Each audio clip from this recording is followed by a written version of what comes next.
Nifty অ্যানালিসিসের এই ভিডিওতে আমি সুররঞ্জন গঙ্গোপাধ্যায় আপনাদের সবাইকে স্বাগত জানাচ্ছি। চলুন ভিডিওটা শুরু করি। আমরা দেখব যে নিফটি কোন জায়গায় দাঁড়িয়ে রয়েছে এবং নিফটিতে কেমনভাবে ট্রেড করতে হতো এবং কেমনভাবে ট্রেড করতে আমরা পারি, ইম্পর্টেন্ট লেভেলস ইত্যাদি সমস্ত কিছুকেই আমরা দেখব।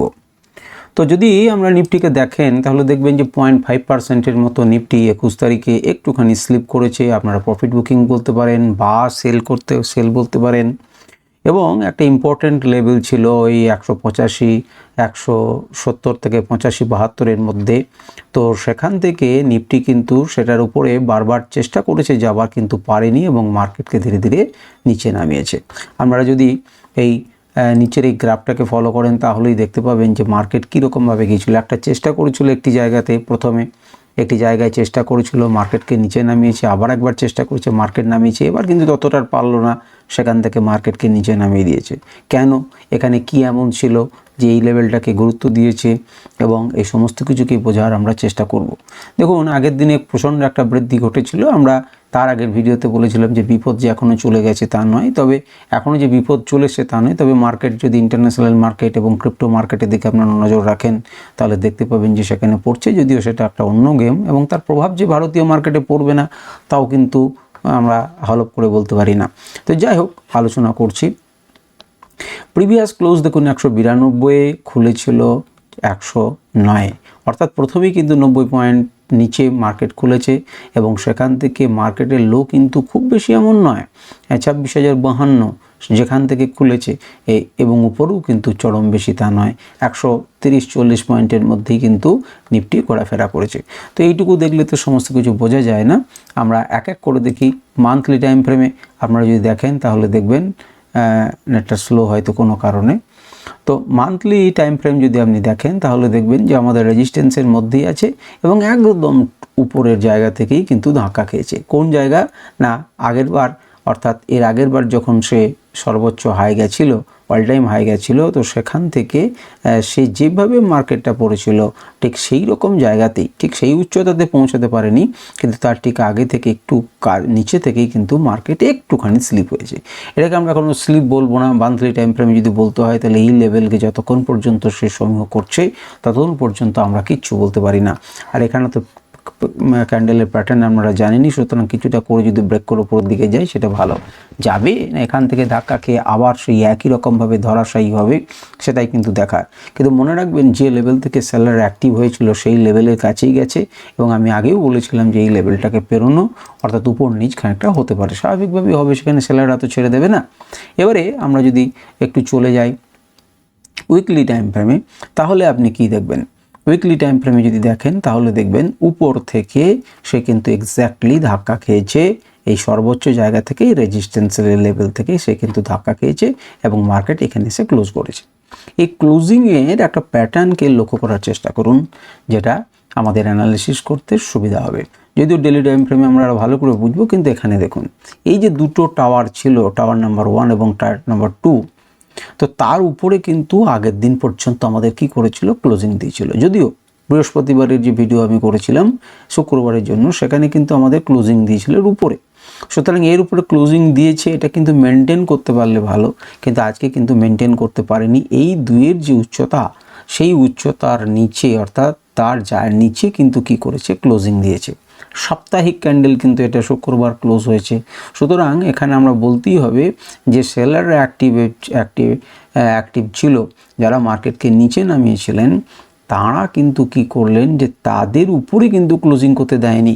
সুতরাং তুলনামূলকভাবে আমাদেরকে বলতেই হবে যে এই সেলারদের যে দুর্দণ্ড প্রতাপ, সেই প্রতাপকে কাটিয়ে উঠে কিন্তু এর উপরে ক্লোজিং দিতে পারেনি, যেটা একটুখানি উইকলি ক্যান্ডেলে একটা লক্ষণ, এবং উইকটা কিন্তু বড় হয়েছে। এর মানে এটা নয় যে মার্কেট কালকে এর উপরে যাবে না, হয়তো ওপেনই এখানে হতে পারে এবং তখন এখান থেকে সাপোর্ট নেবে এবং উপরে যেতে পারে। আবার বিশ্ববাজারের খারাপের জন্য এর একটা সাইন হতে পারে, সে নিচে ধীরে ধীরে আসতে পারে। এটি তার প্রথম সাপোর্ট জোন হবে, এই লেভেলটি, এবং তারপরে এই লেভেলটি, তারপরে এই লেভেলটি, তারপরে এখানে এবং তারপর এখানে। তো সেই সমস্ত গল্প পরের, এবং উপরের দিকে রেজিস্ট্যান্স আমাদের আছে। উইকলি ক্যান্ডেলকে বুঝলেন। এবারে চলে আসুন ডেলি ক্যান্ডেলে। ডেলি ক্যান্ডেলে আপনারা আগেই দেখেছেন যে মার্কেট একদম ডট টু ডট ফার্স্ট লেভেলের প্রথম এন্ট্রিতে সে কী করেছে, রেজিস্ট্যান্স পেয়েছে এবং রেজিস্ট্যান্স পাওয়ার পর সে নিচের দিকে আসছে। এই জায়গাটাতে আপনাদেরকে আমি একটা কথা বলেছিলাম, আমাদের মনে থাকছে কিনা জানি না। যেদিন এখানে ক্লোজিং দিল তখন আমরা বললাম যে খুবই ভালো একটা রিটেস্ট করে যদি মার্কেটটা যায় তাহলে বেটার হবে, কিন্তু তার পরের দিনে কিন্তু মার্কেট একদম ফায়ার হয়ে গেল। এখানে ওপেন হওয়ার পরে ঠিক এই জায়গা থেকে সাপোর্ট নিল এবং মার্কেট এই পর্যন্ত ধাক্কা খেয়ে নিচে নামলো এবং ক্লোজিং দিল এখানে। এখন প্রশ্ন হচ্ছে, এই পর্যন্ত বায়ার্সরা কিন্তু মার্কেটকে তুলে নিয়ে গিয়েছিল, এখান থেকে সেলাররা কিন্তু মার্কেটকে নিচে নামিয়েছিল, এই ক্যান্ডেলটার কথা বলছি। এরপর কি ঘটনা ঘটলো, এরপরে দেখুন ওপেন হলো। এখানে ওপেন হওয়ার পরে সে চেষ্টা করলো, কিন্তু যে পর্যন্ত বায়ার্সরা আগের দিনে তুলে নিয়ে গিয়েছিলেন সেই অঞ্চলকে পেরোতে পারলো না। ক্লোজিং তো অনেক দূরের কথা, ক্লোজিং তো অনেক দূরের কথা, সেটাকে পেরোতে পারলো না। তাহলে সেলারদের ক্ষমতা মনে করুন এই পর্যন্ত ছিল, এখন সেই ক্ষমতাটা নেমে দাঁড়ালো এই পর্যন্ত। পাতি বাংলাতে এরকমই দেখায়। এখানে কি প্রশ্ন চিহ্ন একটা রেখে গিয়েছিলাম যে এই অঞ্চলটা কিন্তু রিটেস্ট করলো না। এখন রিটেস্ট না করেও মার্কেট কিন্তু উপরে যেতে পারতো, গিয়ে আবার নিচে আসতে হতো বা আসতে পারতো এটাকে রিটেস্ট করার জন্য, কিন্তু এখনই যে রিটেস্ট করবে তারও কিন্তু মানে নেই, কারণ এখান থেকেই সে সাপোর্ট নিয়ে নিতে পারে, এই অঞ্চল থেকে সে সাপোর্ট নিতে পারে এবং তারপর কিন্তু এটা উপরে যেতে পারে। তো এইটুকু গ্যাপটাকে আমরা রিটেস্ট মনে করতে পারি, এমন কিছু নয়, কারণ তার আগের যে সাপোর্ট আছে সেই সাপোর্টটাকে রিটেস্ট নিয়েও কিন্তু সে কিন্তু যেতে পারে। তো যাই হোক, সে নিচের দিকে এসেছে ইমিডিয়েট, এখন এটি ভালোই রেজিস্ট্যান্স এবং এটি একটি ভালো সাপোর্ট হিসেবে গণ্য হবে। এখন দেখার কথা মার্কেট যদি এই সমস্ত বাজে জিনিসের জন্য এখানে খোলে তখন কিন্তু এটি আমাদের রেজিস্ট্যান্স হিসেবে কাজ করবে এবং এটি আমাদের সাপোর্ট হিসেবে কাজ করবে। আমি একটু খুব বড় রেঞ্জ বললাম, মাঝে মাঝে ছোট রেঞ্জ তো আপনারা আছেই, আপনারা আঁকতে জানেন, যারা ড্র করতে জানেন তারা জানেন যে এই জায়গাটা একটা ভালো সাপোর্ট হিসেবে কাজ করবে। মনে রাখবেন এখানে একবার এরা নামিয়েছিল, তারপরে এনগাল্প করে মার্কেটকে উপরে তুলে নিয়ে গেছে। সুতরাং এই এরিয়াটাকে সহজে কিন্তু বায়ার্সটা ছাড়বেন না, যুদ্ধ করবেন। যদি না ভিতরেই এটাকে গ্যাপ ডাউন করা হয় এই পর্যন্ত, তাহলে কিন্তু কিছু করার থাকবে না। তো এই হচ্ছে মোটামুটিভাবে আমাদের ডেলি ক্যান্ডেল, এবং ডেলি ক্যান্ডেলটাকে যদি দেখেন তাহলে আপনারা কিন্তু অনায়াসে এখানে একটি ট্রেন্ড লাইনকে আঁকতে পারেন। আমার আঁকাটা হয়তো ভালো হলো না, এখানে একটা ট্রেন্ড লাইনকে আপনারা সরু করে এঁকে রাখুন। এর আগেও আমি আপনাদেরকে দেখিয়েছি, যদি ব্রেক করে আসে তাহলে একটার পর একটা লেভেলকে আপনারা প্লে করতে পারেন। যদিও এটা আমার নিজস্ব বিশ্লেষণ, আপনারা আপনাদের মতো করে করবেন। স্বাভাবিকভাবে এটাকে দেখলে পুরো বোঝা যাচ্ছে, যেখানে একবার দাঁড়িয়েছে, এখানে 2-3 বার দাঁড়িয়েছে, এখানে 2-3 দিন দাঁড়িয়েছে, এখানে একবার দাঁড়িয়েছে। সুতরাং এই লেভেলটি গুরুত্বপূর্ণ লেভেল হতে চলেছে, এটি অত্যন্ত ভালো একটি সাপোর্ট লেভেল হতে চলেছে এবং এই সাপোর্ট নেবার পর যদি উপরের দিকে যায়, উপরের দিকে ভাবনা চিন্তা করব, নিচের দিকে যেতে পারে বা দীর্ঘদিন এখানে থাকতে পারে। এবং শুধু এখানে নয়, মার্কেট কিন্তু অনেক বছর, মনে রাখবেন এই জায়গাটাতেই কিন্তু অনেক বছর, শুধুমাত্র এইটুকুর মধ্যে নয়, অর্থাৎ একটা রেঞ্জের মধ্যে কিন্তু মার্কেট কিন্তু আটকে যেতে পারে বেশ কয়েক বছরের জন্য। এটি যদিও এখানে আলোচনা করার অংশ নয়, কিন্তু তবুও আমার মনে পড়লো, তাই আমি আপনাদেরকে জানিয়ে দিলাম। 1 ঘন্টা টাইম ফ্রেমে যদি দেখেন, তাহলে আমি যদি একটুখানি বড় করি, এইভাবে করি, তাহলে আপনারা কিন্তু কি করতে পারেন, এই পয়েন্ট দুটোকে কিন্তু যোগ করতে পারেন বা এই দুটো পয়েন্টকে যোগ করে এখানে একটা ট্রেন্ড লাইন কিন্তু আপনারা আঁকতে পারেন। যদি উপর দিকে যায় তাহলে এটি কিন্তু একটি ভালো রেজিস্ট্যান্স হবে, দেখে বুঝতেই পারছেন। এবারে 1 ঘন্টা টাইম ফ্রেমে আসুন এবং দেখুন যে 1 ঘন্টা টাইম ফ্রেমে কেমন ধরনের ঘটনা ঘটলো। 1 ঘন্টা টাইম ফ্রেমে দেখুন মার্কেট কিন্তু খুললো, এখানে খুলে যাওয়ার পর সে নিচের দিকে নামালো, কিন্তু এই যে অংশ থেকে যারা মার্কেটটাকে তুলেছিল, কেন দেখুন এই অংশ, এই অংশ, এই অংশ, এই 3 জন মিলে কিন্তু একটা ভালো সাপোর্ট জায়গা দিয়েছে, তার থেকে উপরে ক্লোজিং দিয়েছে এবং এই অংশটাকে প্রথমবার মানে কি, যেদিন এইটাকে পেরোলো তার পরের দিন কিন্তু দেখুন এখানে সাপোর্ট নিয়েছে। ভালো করে দেখুন, আমি একটু বড় করি তাহলে হয়তো আপনাদের দেখতে সুবিধা হবে। আমি জানি না আপনারা কিসে দেখছেন, মোবাইলে না কম্পিউটারে। যাক, মোবাইলে যদি দেখেন তাহলে এবার একটু স্পষ্ট হবে। দেখুন মার্কেট পেরোনোর পর, মার্কেট এই লেভেলটাকে একটু গ্যাপ আপ করে খোলার পর মার্কেটটা কি করলো না, মার্কেট যখন নিচের দিকে নামছিল তখন এখান থেকে সাপোর্ট নিল, সাপোর্ট নাম্বার 1, এবং মার্কেট গেল এখান থেকে ধাক্কা খেয়ে নিচে নামলো। যখন নিচে নামলো আসার সময় যখন যে অংশটাকে সে সাপোর্ট নিয়েছিল সেই অংশ থেকে সাপোর্ট নেবে কি নেবে না, নেবে। স্বাভাবিকভাবে প্রথম সাপোর্ট নিতে পারে, হতে পারে এটাকেও ভেঙে এখানে আসতে পারে, কিন্তু একটা সাপোর্ট নেবার চেষ্টা করেছে এবং সাপোর্ট নিয়েছে এবং ধীরে ধীরে উপর দিকে গেছে। কিন্তু এই যে দেখুন বড় উইক, এটা কি প্রমাণ করছে, এই অংশ থেকে নিচে নেমে আসছে। ভিডিওর শুরুতেই বলেছিলাম এখানে একটি গুরুত্বপূর্ণ লেভেল আছে, তো সেই গুরুত্বপূর্ণ লেভেল কিন্তু আপনারা এবার দেখতে পাচ্ছেন। সেই গুরুত্বপূর্ণ লেভেল 180-85 লেভেলে এখানে একটা ছোট্ট গ্যাপ ডাউন আছে। সেই গ্যাপ ডাউনটাকে কিন্তু প্লে করা আছে, যখন টাচ করলো সেখান থেকে নিচে নামলো এবং এই লেভেলে দ্বিতীয়বার একটি বড় ক্যান্ডেল দেখে এলো এবং এখনও পর্যন্ত সাপোর্ট নিচ্ছে। এটি কিন্তু আপনার প্রত্যেকটা 1 ঘন্টার ক্যান্ডেল, এটি কিন্তু 15 মিনিটের ক্যান্ডেল, এটি এখনো পূর্ণ হয়নি, অপূর্ণ বিকলাঙ্গ একটি ক্যান্ডেল। তো এই ক্যান্ডেলে আপাতত দেখাচ্ছে যে আমি সাপোর্ট নেবার চেষ্টা করছি মানে তা নয়, হতে পারে কালকে এখানে একটি বড় ক্যান্ডেল তৈরি হবে প্রথমেই এবং এই প্যাটার্নটির নাম আপনারা জানেন এবং তারপর মার্কেটকে তুলে নিয়ে যেতে পারে। হতে পারে এখানে সিদ্ধান্ত নিতে পারছে না, মার্কেটের পরে নিচে নামবে, একদম প্রথমে আপনি এখানে দেখবেন। হতে পারে আরও নিচে খুলতে পারে, কিন্তু এই লেভেলগুলো কিন্তু আপনারা প্লে করতে ভুলবেন না। আর কিভাবে এখানে ড্র করতে পারেন, এখানে কিভাবে লেভেল ড্র করতে পারেন, আপনি অনায়াসে লেভেল ড্র করতে পারেন। এই অংশ এবং এই অংশকে জুড়ে এইভাবে একটি লেভেলকে ড্র করে রাখতে পারেন।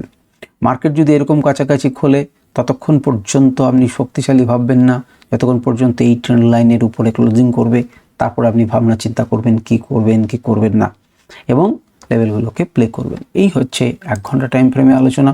এবারে চলে আসুন 15 মিনিটে। সেখানে আমি একটু স্পষ্ট করে আপনাদেরকে দেখাতে চাই এই গ্যাপ ডাউনটা আপনারা নজরে পড়বে।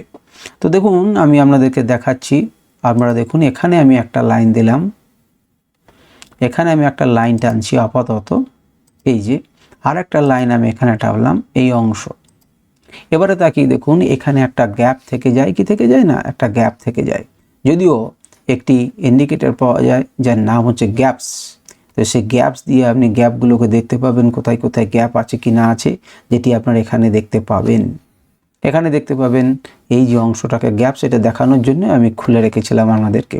এখন আমি যদি এটাকে অন করি তাহলে আপনারা ছোট্ট করে এইটুকু অংশ দেখতে পাবেন, এটাকে এক্সটেন্ড করেনি, কিন্তু যেটুকু পরিপূর্ণ হয়ে গেছে সেইটুকুকে আমি দেখাচ্ছি না, যেটুকু পরিপূর্ণ হতে বাকি আছে সেইটুকু দেখানোর জন্য আমি করেছি।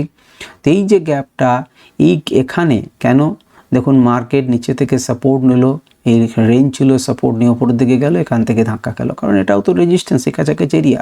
তাহলে গ্যাপ কিন্তু একটি কী হিসেবে কাজ করে, একটি লেভেল হিসেবে কাজ করে।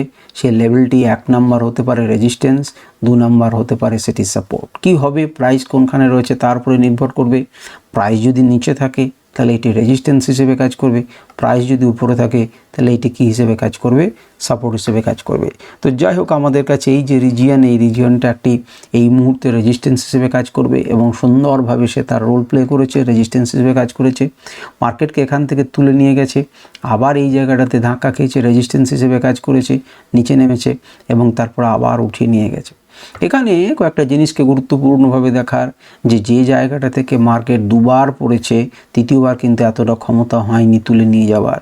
এখানে লোটাকে তুলেছিল ঠিকই, কিন্তু হাইটাকে তুলতে পারলো না। শুধু লোয়ার লো দিয়ে তো কাজ হবে না, হায়ার লো দিয়ে তো শুধু কাজ হবে না, আপনাকে হায়ার হাই তো চাই, কিন্তু সেটি কিন্তু এখানে ঘটছে না। তো যাই হোক, এটিকে এক সময়ে কেমনভাবে ট্রেড করতে পারতেন না, ট্রেড এখানে দেখুন একটি ডব্লিউ প্যাটার্ন করছে, প্লাস এখানে কি করছে, ডব্লিউ প্যাটার্নের সঙ্গে সঙ্গে আপনি দেখতে পাচ্ছেন যে লোগুলোকে উপরের দিকে তোলা হচ্ছে। তাহলে লোগুলোকে উপরের দিকে যদি তুলে নিয়ে যায় এবং মোটামুটিভাবে একটি ডব্লিউ প্যাটার্ন করে এবং একটি ইম্পর্টেন্ট লেভেলকে ব্রেক করে, তাহলে উপরের দিকে ভাবনা চিন্তা আমরা করতে পারি। এবারে 15 মিনিট টাইম ফ্রেমে আমরা আপনাদেরকে একটা জিনিস দেখাচ্ছি, এটাকে আমি মুছে দিচ্ছি এবং মুছে দিয়ে আগে আমি আপনাদেরকে দেখাই যে এটাকে আপনি কিভাবে কালকে ট্রেড করতে পারেন বা কালকে কিভাবে এখানে লেভেলগুলো ড্র করতে পারেন। দেখুন এই অংশ 3টিকে পয়েন্টকে আপনি যোগ করে একটি লেভেলকে অনায়াসে টানতে পারেন এবং যদি উপরের দিকে যায় তাহলে এটি ধাক্কা হিসেবে কাজ করবে, এইভাবে সে কিন্তু নামতে পারে। দ্বিতীয় নাম্বার, এটিকে ভেঙে যদি উপরের দিকে চলে যায় তাহলে উপরের দিকে ভাবনা চিন্তা আপনি করতে পারেন। সুতরাং এইগুলো হচ্ছে গুরুত্বপূর্ণ লেভেল। আপনি এই পয়েন্টটাকে যখন ইন্টারডেতে করার সময় এটাকে ভাঙার পর একটা আপনারা লেভেল ড্র করতে পারতেন। আর কি করতে পারেন, আর যেটা করতে পারেন সেটা হচ্ছে এখানে তাকিয়ে দেখুন, এই অংশটা আপাতত আপনাকে সাপোর্ট দেওয়ার চেষ্টা করছে। যদি মার্কেট কোনো জায়গাতে এরকম করে খোলে তাহলে এই লেভেলটিকে ড্র করে নেবেন এবং যদি এটাকে ব্রেক করে তাহলে আপনি এই পর্যন্ত ভাবনা চিন্তা করতে পারেন যে এইভাবে কিন্তু পরের লেভেলে একটি সাপোর্ট আছে। ঠিক আছে, সুতরাং আপনি এইভাবে ড্র করতে পারেন, এবং আপনি সেটাকে ফিল করতে পারেন। এখানেও তাকিয়ে দেখুন এম প্যাটার্ন তৈরি হচ্ছে, নেকটাকে ব্রেক করেছে। এখন যদি এটাকে ব্রেক করে আমরা এরকম ধরনের সুযোগ একটা পেতে পারি, এবং যদি উপরের দিকে যাই উপরের দিকে যেতে পারি। আমি ছবিটাকে অফ করছি। এবারে এই যে 185 লেভেলটি একটি গুরুত্বপূর্ণ লেভেল, কেন কি সমাচার আমি আপনাদেরকে ইন্টারনেটে দেখানোর জন্য আমার ইন্ডিকেটরকে অন করছি। মনে রাখবেন, আমি আপনাদেরকে কোনোভাবেই এটাকে কিনতে বা মানে প্রমোট করার জন্য দেখাচ্ছি না, আমি কেবলমাত্র আপনাদেরকে দেখানোর জন্য দেখাচ্ছি যে কেন এটা গুরুত্বপূর্ণ লেভেল ছিল। গুরুত্বপূর্ণ লেভেল ছিল যেমন 15 মিনিটে দেখছেন, তখন 5 মিনিটে দেখবেন, তখন আরও স্পষ্টভাবে বুঝবেন, কারণ আরও নিখুঁতভাবে হয়। মার্কেট যখন এখানে একটি গুরুত্বপূর্ণ লেভেল, কেন এখানে তো গ্যাপ আপনি দেখতে পাচ্ছেন, তাহলে গ্যাপ পর্যন্ত গেল না কেন? কারণ গ্যাপের আগে ইন্ট্রাডেতে এখানে একটি গুরুত্বপূর্ণ লেভেল আছে। একটি লেভেল দেখুন ইন্ডিকেটরটি ড্র হয়ে গেছে, এবং এর উপরে কি ক্লোজিং দিয়েছে কোনোবার? দিতে পারেনি। তার মানে রেজিস্ট্যান্স সামনে পর্যন্ত যারা এখানে কিনছেন, মনে করছেন যে গ্যাপ পর্যন্ত যাবে এবং একটা রেজিস্ট্যান্সে আমার টার্গেটটা হিট করবে না, তাদের আগে থেকেই কিন্তু এখানে, কারণ তার আগেই কিন্তু ইন্টারডেতে কি হয়ে আছে, এখানে একটা লেভেল তৈরি হয়ে আছে, যে জন্য সঠিকভাবে হয় না, ইন্টারডেতে চেঞ্জ হয় বিভিন্ন সময়। তো মার্কেট এখান থেকে তুলে নিয়ে গেলে একে পেলো না, একে যদি না ক্লোজ করে তাহলে আপনি পরের জন্য চিন্তাভাবনা করবেন কীভাবে? করবেন না। সুতরাং আপনার মার্কেট থেকে কি করলো, নিচে নামছে, ধীরে ধীরে ধাক্কা খেলো, যে জায়গাটা থেকে ঘুরছে। কারণ আপনারা এতদিন পর্যন্ত যদি নতুন কেউ থেকে থাকেন তাহলে জানতে পেরে গেছেন যে এটাকে আমরা রিভার্সাল জোন বলছি, যার জন্য এটাকে গ্রিন থাকে। তো ফার্স্ট রিভার্সাল জোন যখন মার্কেট এখানে, তখন দেখুন সেখান থেকে ডট টু ডট ঘুরেছে, ধীরে ধীরে সে গেছে, ধাক্কাকে আবার নিচে নেমেছে, লো তোলার ভান করে একটার পর একটা তুলতে লেগেছে। দেখুন এখানে ইন্টারডেতে কোনো জায়গাতে আপনি লেভেল ড্র করতে পারবেন না, কিন্তু এখানে তাকিয়ে দেখুন কি ইউনিকলি ঠিক একদম এই জায়গাটাতে সে সাপোর্ট মানে একটা ধাক্কা খেয়েছে এবং পজ নিয়ে উপরের দিকে উঠেছে, নিচের দিকে আবার এসেছে, আবার একদম ডট টু ডট এখানে ধাক্কা করে আপনি রিভার্সাল জোনের কাছে সে রিভার্স নেবার জন্য দাঁড়িয়ে আছে। এটি কিন্তু ইন্টারডের গল্প, এটা পরের দিনের জন্য প্রযোজ্য হবে না, কারণ প্রত্যেক দিনের গল্প এর প্রত্যেক দিনের চার্টেই একে দেখা যায়। সুতরাং এখানে আপনি পরের দিন এই গল্পটি তৈরি করতে পারবেন না। তো এই হচ্ছে 15 মিনিটের গল্প। এবারে চলুন 5 মিনিটে। 5 মিনিটে কেবল লেভেলগুলোকে দেখুন, তাহলে আপনারা অবাক হয়ে যেতে বাধ্য হবেন, বা এই লেভেলগুলোর সম্পর্কে একটা বিশ্বাস আমাদের তৈরি হবে। যদি আপনারা সফল হতে চান তাহলে সঠিকভাবে লেভেল ড্র করা কিন্তু প্রয়োজন। যারা এই চ্যানেলে অনেক দিন থেকে রয়েছেন তারা জানেন যে এই লেভেলগুলো কবেকার আমারও মনে নেই, কন্টিনিউয়াস সেই মধ্যেই মার্কেটটা ঘুরছে। সুতরাং লেভেলগুলো আমি পরিবর্তন করছি না, কিছু কিছু অল্প বিস্তর হয়, অত নিখুঁত আমি দিই না, কারণ হচ্ছে সেটাও সেবি দ্বারা নিয়ন্ত্রিত, যে আপনি একদম সঠিক বলতে পারেন না, কারণ আপনার বলার পর যদি সেটি না কাটে তাহলে তারা বিপদগ্রস্ত হবে, খুবই স্বাভাবিক কথা, আর আমি নিয়ম মানা লোক। তো যাই হোক, মার্কেট দেখুন এর নিচে ক্লোজ দেয়নি, প্রথমেই কিন্তু এখান থেকে সাপোর্ট নিয়ে গেছে, সুতরাং একটি লেভেল থেকে আরেকটি লেভেল ধাক্কা খেয়েছে। দেখুন আপনার গ্যাপ আপ যে জায়গাটি সেটি কিন্তু যথেষ্ট জায়গায় রয়েছে, এখান থেকে ধাক্কা খেয়েছে, এখানে একটা সাপোর্ট নিয়েছে, ধীরে ধীরে উপরে উঠেছে। যারা একদম পাই টু পাই প্রত্যেকটা পয়েন্টকে নেবেন, দেখুন সেখান থেকে ফিল হয়েছে, চেষ্টা করেছিল, সঙ্গে সঙ্গে তুলে নিয়ে গেছে এবং মার্কেট তারপরে গেছে। তো এই হচ্ছে, কিন্তু পার্টিকুলারলি এই জায়গাটা থেকে মার্কেটটা রিভার্স করলো কেন, সেটা আমি 15 মিনিটে দেখতে পেলাম না, আমি এবার দেখতে পাবো 5 মিনিটে। 5 মিনিটে সেই সেম ইন্ডিকেটরটাকে যদি আমরা ব্যবহার করি, এটা নয়, এটা পরের দিনের, যদি আমরা মনে করি মার্কেট লেভেলসটাকে লাগাই, তাহলে এইবার তাকিয়ে দেখুন 5 মিনিটে যারা ট্রেড করবেন তাদের জন্য দেখুন রিভার্সাল জোনটা কি ইউনিকলি এখান থেকে ধাক্কা খেয়েছে এবং এসেছে। কারণ যদি দেখেন একবার ধাক্কা খাচ্ছে, লেভেল রয়েছে 15 মিনিটের ক্ষেত্রে, এই লেভেলটি এখনও রিভার্সাল আসেনি, কিন্তু এখানে আরও ছোটো ছোটো টাইম ফ্রেমে হবে।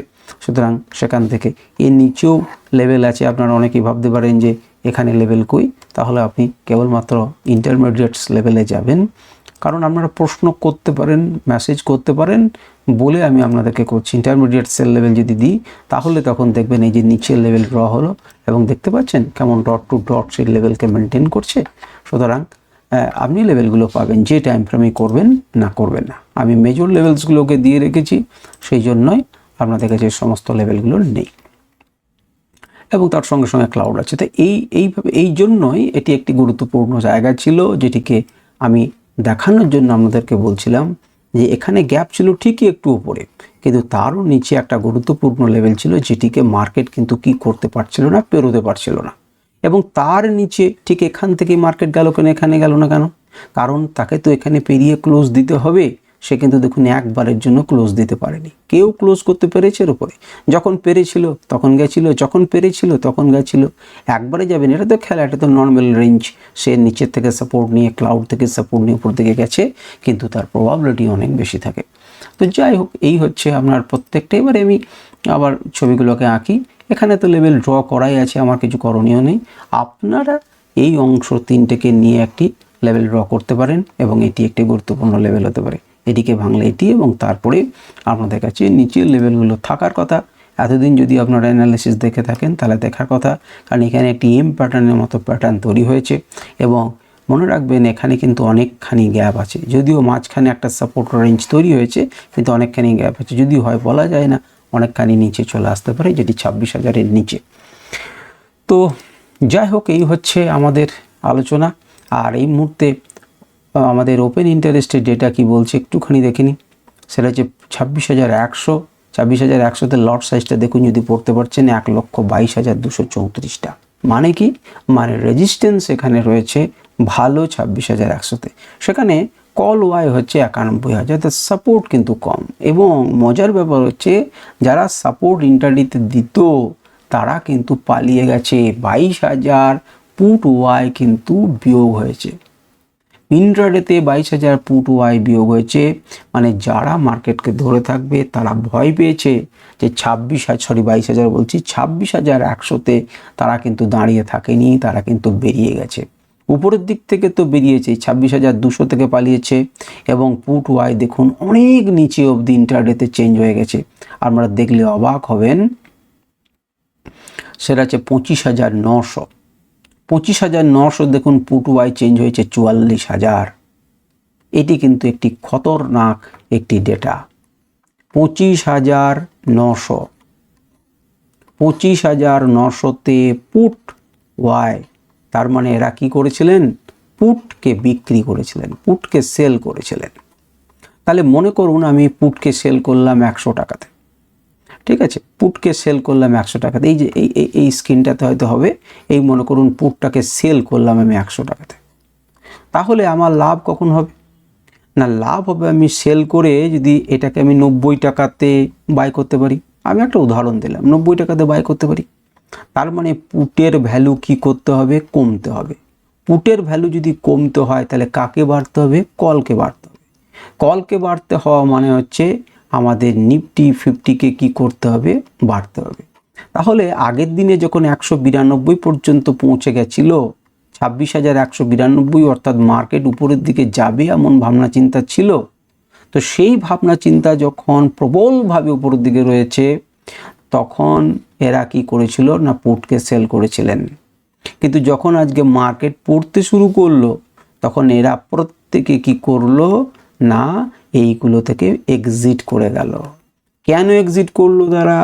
কারণ তারা মনে করছেন যে আমার লস হচ্ছে, পুট সেল করেছি, আমার লস হচ্ছে, বা মার্কেট উপরের দিকে যাবে না। তারপরে মার্কেট উপরের দিকে না গেলে কি করতে হবে? নিচের দিকে যাবে। এবং যদি আপনারা ডেটাটা দেখেন যে 25শে নভেম্বরের কারেন্ট ডেটা, তাহলে নিচের দিকে এই এতগুলো লাল দেখুন, প্রত্যেকে এই পুট থেকে তারা কিন্তু বেরিয়ে গেছেন। পুটের যারা বিক্রি করেছিলেন তারা বেরিয়ে গেছেন। আমি জানি না আপনারা কতজন এই ভিডিও দেখছেন। তাহলে এখানে কিন্তু এত দূরের 23,500 পুট, সেখানেও দেখুন চেঞ্জ করেছে, 10,420 লট এক্সিট করে গেছে। যারা 23,500 পুট বিক্রি করেছিলেন, 23,500 পুট যারা সেল করেছিলেন, তারাও কিন্তু কি করেছেন? বেরিয়ে গেছেন। 10,000 লট সেখান থেকে কি করেছে? এক্সিট করেছে। তাহলে অপশন ইন্টারেস্টের ডেটা কিন্তু বলছেন বড়বাবুরা ভয় পেয়েছেন যে মার্কেট উপরের দিকে থাকবে না, মার্কেট নিচের দিকে যেতে পারে, যার জন্য এত এখান থেকে পুট ওয়াই থেকে পুটের ওয়াই চেঞ্জ আপনারা ইন্টারডেতে দেখতে পাচ্ছেন। তো যাই হোক, এর উত্তর আপনারা পরের দিন পাবো। যে এই সমস্ত বড়বাবু যাদের কাছে প্রচুর খবর ছিল তারা ভালো, না এদেরকে ট্র্যাপ করার জন্য মার্কেট উপরে ওঠে। তো যাই হোক, ওভারঅল কিন্তু এখানে প্রচুর সাপোর্ট আছে, আপনারা দেখতে পাচ্ছেন। এখানে কল ওয়াই খুবই কম, সুতরাং এখানে সাপোর্টই সাপোর্ট। কিন্তু অনেকেই কিন্তু এই জায়গাটা থেকে, দূরের কলগুলো থেকে কিন্তু তারা কি করেছেন? বেরিয়ে গেছেন।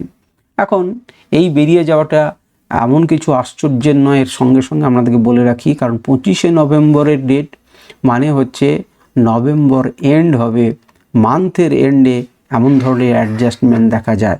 সুতরাং খুব যে ভয়ের ব্যাপার, যারা বেরিয়ে গেছে মানে মার্কেট 23,500 চলে আসবে তা না, কিন্তু এরা আর কয়েকদিনের মধ্যে অর্থাৎ 24 এবং এই 25 তারিখের মধ্যে তাদের যেহেতু উপরের দিকে 192 তুলে নিয়ে গেছে, সুতরাং তারা দেখে চান নতুন করে 23,500তে এত পড়ার সম্ভাবনা নেই, সুতরাং আমাকে লোকসান বুক করে নিতে হবে বা কোনো কিছু আমি প্রফিট পাবো না বিশেষ, সুতরাং আমার এক্সিট করে যাওয়াই ভালো, এবং সেই জন্যই এক্সিট করেছে এমন ডেটা সময়ের সঙ্গে। কিন্তু অন্যটাও ঘটনা ঘটতে পারে, সুতরাং যেটা আমি যখন বলবো তখন আমাকে দুটো কথাই বলে রাখা উচিত, ঠিক আছে?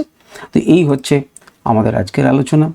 অনেকখানি বড় ভিডিও হয়ে গেল, আমি জানি যে আপনারা, আমি 25 মিনিটের ভিডিও করি আর 20 মিনিটের ভিডিও করি আর 5 মিনিট ভিডিও করি, আপনারা সেই 3-4 মিনিট 7 মিনিট 10 মিনিটই দেখবেন, আর কয়েকজন দেখতে ভালোবাসেন তারা দেখবেন। যাই হোক, আমার কর্তব্য আমি করলাম, আপনাদের ভালো লাগার উপরে আপনারা নিজেদের কাজটি করবেন। আজকে ভিডিও পর্যন্তই, নমস্কার।